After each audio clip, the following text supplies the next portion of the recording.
In front of me is Honor Pad 8, and today I would like to show you how you can check a password saved in Google Passwords Manager.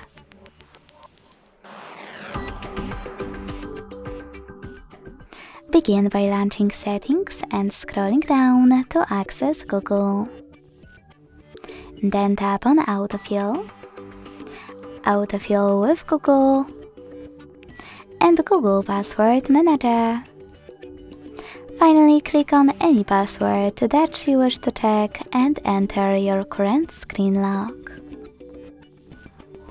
Now just use this eye icon next to your password to make it visible. Thanks so much for watching. If you enjoyed this video, leave a like, comment and subscribe. Bye!